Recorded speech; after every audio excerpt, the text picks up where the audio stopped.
everyone, Dr. Gillespie here to kind of show you a short how-to on how to manipulate Snagit.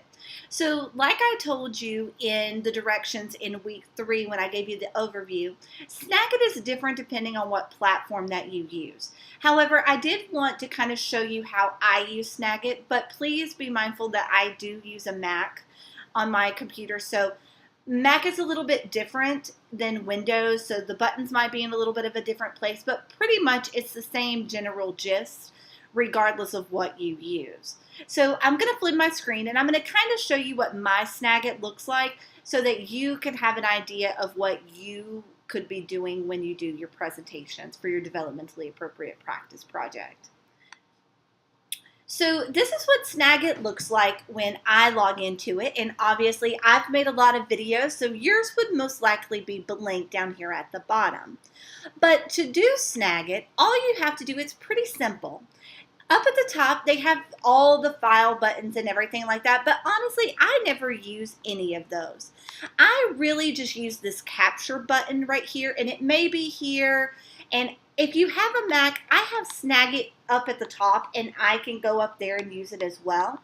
So I use a mixture between this button and then the Mac shortcut, but like I said, some of you might not have a Mac computer. So capture works really, really well. So to do a Snagit video, all you have to do is hit capture, and then you hit capture again. And then once you hit capture again, it's going to have at the bottom, it's going to have this bar. And what I did is I took a screenshot of the bottom because since I'm using Snagit to record a Snagit video, it won't let me show the double. So I'm going to open up the screenshot for you and show you what that bar looks like at the bottom. So as you can see, this is a screenshot of what my computer looks like when I'm recording. And you're going to notice that there's a stop button. If you hit stop, it will just stop your video completely. So you don't want to hit the stop button very often. You want to hit it when you're completely done with what you're recording. And before I hit the stop button, I honestly like to hit this pause button right here, or anytime I need to take a break, or maybe I know that I'm starting to stutter when I talk, or I'm starting to slur, I will hit this pause button. So it's very, very helpful to hit the pause button before you hit the stop button. This red button right here is your recording button. And when you hit it, it's going to pop up with a camcorder, and then you got to hit the camcorder button as well, and I will show you that in just a second. And you hit your camcorder button, and then it will count you down, 3, 2, 1, and then it will most likely show the screen that you're on. Well, every time that I present, you'll notice that it's on the screen, and then I flip it over to where you can see my face. This face button right here will let you see your face as well, so you can actually show the people as you're presenting yourself. Now, when I'm recording a Snagit video, and I'm in the middle of one right now, you'll notice that there's this little icon over in my right-hand corner. Yours may be in a different corner, but as long as it's the pause button and it's this face icon button, it's fine. So the pause button, like I said, will let the video pause, so I'm going to hit that to show you. And then I just hit this red button for it to come back, and it will just automatically start recording. Now, if I messed up on my video and I want to just start over, I can also hit this back button. I don't use this very often, but it will let you either restart or it will let you resume. So you can kind of play with that and see. And then this X button is like your doom button. If you hit that, it's going to make everything go away. It's like exit out, forget about it. And this button right here that I was telling you about is the icon button for showing your camera. So I'm going to hit it, and you notice that it comes right back to me. So if I want to record myself, I hit that button in the corner that has the icon. And if I want it to go back to my screen, I hit the same button, and it will flip back over to my screen. So now I'm going to show you a little bit more about Snagit and how you can present your PowerPoint to in the Snagit program, and then how to upload it into a YouTube channel. So give me just a second so I can flip my screen and I can kind of show you how to kind of do a PowerPoint and present it. So the PowerPoint that I'm going to be using is my Who Am I project. And the reason I'm doing that is because I can't give you an example of your developmentally appropriate practice project, because if I did, it wouldn't be as authentic to you when you're doing it. It wouldn't work as well because it's something that's very individualized in nature. So I'm just going to kind of walk through how you could present just a PowerPoint in general. So this is just my PowerPoint that I have, and I use the same buttons that I just told you about in Snagit to hit. And now I have my PowerPoint. So all I have to do now is I just have to go to present, and it's going to pop up my PowerPoint. So now, as I'm going through my PowerPoint, I can just talk through it, and I can just tell you all about my PowerPoint. And that if any time, if I wanted to, I could hit the icon button with the person in the corner, and it will pop back to me, and I can explain something, and then I can flip back over, and I can keep going, and it can continue on like that until it's completely done. Maybe I have something embedded in my PowerPoint. I can also click a link and it will take us to it as well. So there's many things that you can do in your PowerPoint. I just kind of wanted to give you a quick example of what you could do. Now, when it comes to uploading your Snagit videos to YouTube, I preferably like to save it on my desktop because I've had issues with the YouTube button.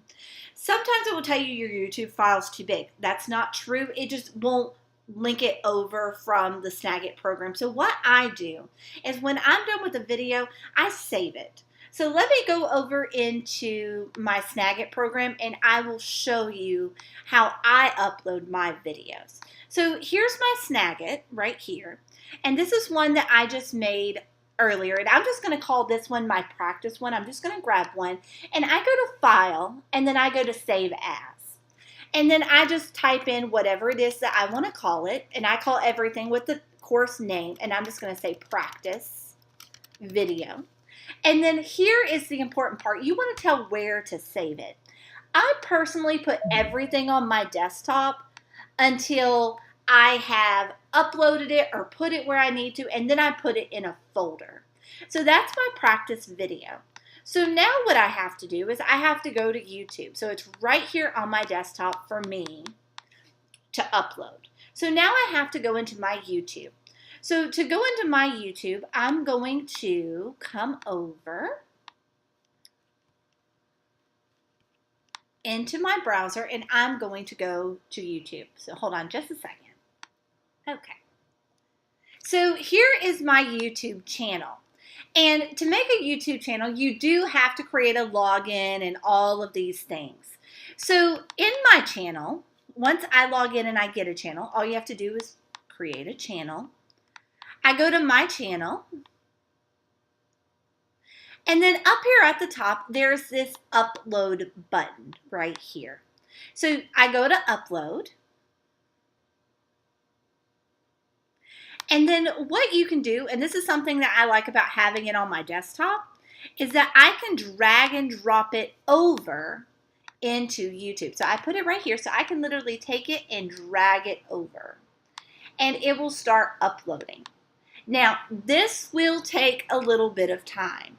So I do want you to be aware that it may not happen like in 2 minutes or something like that. Sometimes it takes a really long time depending on how long your video is or what resolution you were filming your video. So I leave it open and I'll walk away for a little bit and then I'll come back and do it. So it's going to look like mine uploaded really quickly, but I'm honestly going to pause the video so you don't have to wait 15 minutes or however long it may take to load. And then I will show you the finishing touches on what to do in just a moment.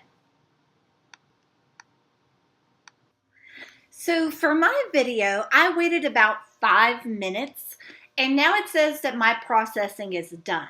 So now I can make my video live. But there's a couple of things that I wanted to show you before I do that. So first off, you're going to notice that this is a bar that was loading just a little bit now. Now it says processing done. Once it says processing done, now you can hit publish. But don't hit publish until it's done processing. Over here in the corner as well, it now says that my upload is complete, so now I can publish it as well. And it automatically gives me a link to my video. Now, when you're putting it in the discussion board, you can copy and paste this link in if you want, or you can wait in just a little bit. But regardless, it's going to be on your YouTube channel. Now, right here, this is your title for your video. Whatever you title it as your file before you upload it, that is what it's going to put in your title. So I'm going to leave mine the way it is because that's what I want to call mine.